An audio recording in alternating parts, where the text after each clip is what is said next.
오늘 읽은 책은 2023년에 재출간되면서 1인 사업가들에게 구원이 되어준 책 간다 마사노리의 90일 만에 당신의 회사를 고수익 기업으로 바꿔라 입니다.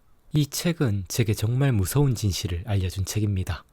정직하고 착한 사람들보다 악덕업자들이 훨씬 더 돈을 잘 번다고 이야기합니다. 그 얘기를 듣고 마음이 너무나도 불쾌해졌던 기억이 납니다.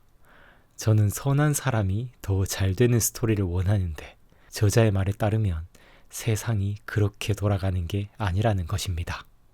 일단 이 책은 감정을 이용한 판매 기술, 감정 마케팅에 대해 알려주는 책이에요.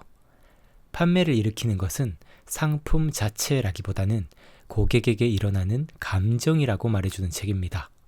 그리고 그 고객의 감정을 얼마나 잘 불러일으키느냐에 따라서 돈을 잘 버는 회사가 되느냐, 그렇지 않느냐가 결정된다는 거예요. 여기서 저자가 말하는 악덕업자가 돈을 잘 버는 이유가 나오는 것입니다. 악덕업자들은요, 기본적으로 나쁜 상품을 가지고 승부를 보려고 하기 때문에 사람의 마음을 울리는 판매 기술을 연구하는데 아주 열심이라고 합니다. 근데 반대로 정직한 사람들은요, 정직한 방법으로 돈을 벌어야 한다는 생각에 사로잡힌 나머지 좋은 상품을 준비하는 데만 전념하고 그 상품을 판매하는 기술을 연구하는 것은 간과해버린다고 해요. 처음 저도 정말 충격받았던 것 같아요. 저는 꿋꿋이 내 실력을 쌓으면서 기다리다 보면 언젠가 나의 때가 도래해서 엄청난 기회가 내 삶에도 찾아올 것이라 믿었거든요. 근데 저자가 제게 꿈 깨라고 말해주고 있던 거죠.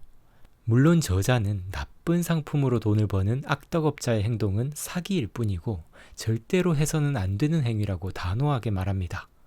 그런데 그들이 열심히 연구하는 판매 기술의 부분들, 고객의 감정에 대한 부분들, 이런 것들에 대해서 정직한 사람들도 열심히 공부할 필요가 있다고 강조합니다. 저도 저자한테 일침을 먹었던 것 같아요. 너 혼자 고고한 척 하지 말고 돈 버는 기술 공부도 좀 하고 사람들의 마음을 사로잡는 법에 대해서도 연구해. 이런 말을 들었던 거죠.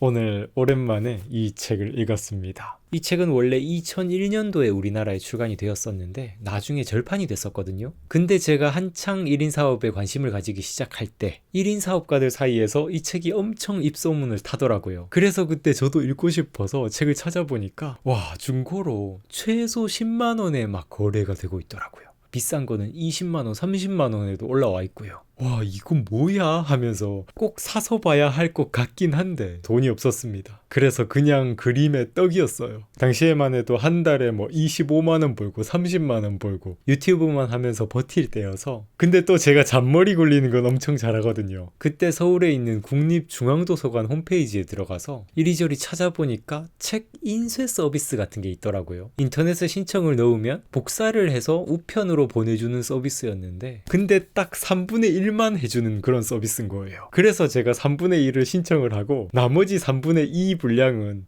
친구 2명한테 부탁을 해가지고 야, 그거 받아서 나한테 좀 갖다 줘. 이렇게 해서 인쇄물을 받았던 기억이 납니다. 솔직히 엄청 귀찮은 일이었지만 그때 이 책을 읽으면서 진짜 비즈니스에 대해선 1도 모르던 제가 아주 조금씩 내 사업을 어떻게 키워나가야 되는지 알아가게 된 것 같아요. 그리고 그때 이 책을 통해서 상품만 준비한다고 되는 게 아니라 상품을 어떻게 판매해야 할지도 연구해야 한다라는 걸 이 책을 통해서 배웠습니다. 요즘은 유튜브에 뭐 장사하시는 분들의 이야기도 많이 나오잖아요. 음식 장사하시는 분들도 음식만 맛있게 한다고 장사가 잘 되는 게 아니라 가게 위치도 중요하고 어떤 가격에 누구한테 팔 것인지 서비스는 어떤 식으로 할 것인지 음식 외적인 것들도 엄청 중요하다고 이야기들을 하더라고요. 제가 나아가고자 했던 지식 사업 부분도요, 아무리 제가 엄청난 공부를 해서 최고의 지식을 그 상품 안에다가 넣는다고 해도 그걸 사는 사람의 감정을 움직이지 못한다면 손가락만 쭉쭉 빨게 된다는 걸 알게 되었습니다. 오랜만에 이 책을 다시 읽어보면서 이 책에서 말하는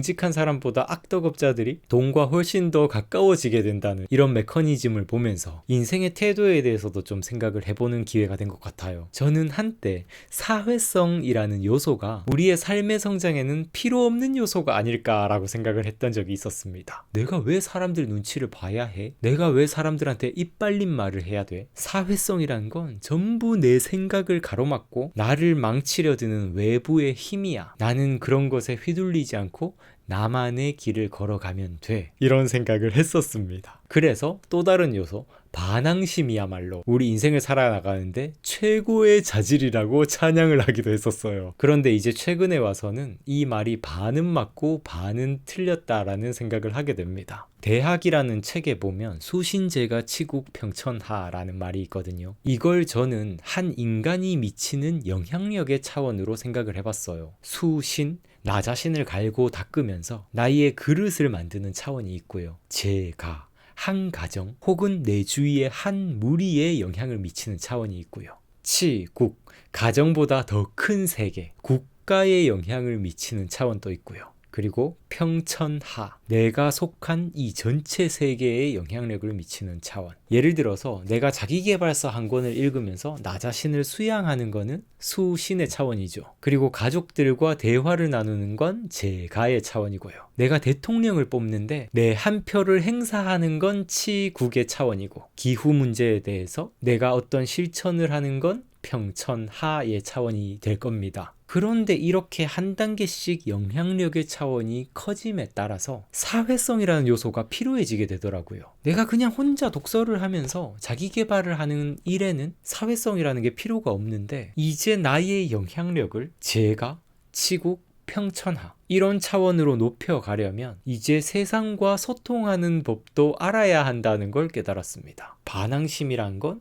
나의 생각을 수립할 때는 매우 중요한 성품이지만, 그렇게 수립한 어떤 반항적이고 혁신적인 생각을 이제 이 세상에 내어놓으려면 사회성이라는 성품이 필요하다는 걸 요즘 좀 느끼고 있어요. 사회성이 있어야 서로 다른 생각을 가지면서도 토론을 하면서 서로 합의에 이를 수도 있고, 같은 목표가 있다면 서로 다른 사람끼리도 협력할 수가 있는 거죠. 오늘 이 책에서 말하는 고객에 대해 연구하고 판매 기술도 익히라고 말하는 것이 비즈니스 세계에서의 사회성을 기르라는 이야기로 저는 와닿았습니다. 요즘 제가 유튜브 영상을 열심히 만들고 있는 이유도, 제가 한동안은 책집필한다고 뭐 강의 만든다고 저의 상품을 만드는데 너무 오랫동안 주력을 하다 보니까 너무 영상을 못 올렸었거든요. 그동안 너무 저의 사회성을 간과해버리고 있었던 거죠. 그래서 이제는 유튜브에도 정말 열심히 해서 여러분들과도 더 끈끈하게 연결되고 싶습니다. 저의 사회성을 회복 중이에요.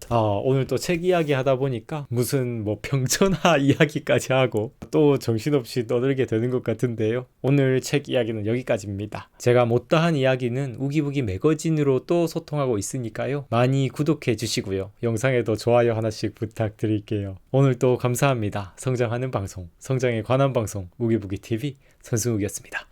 뿅!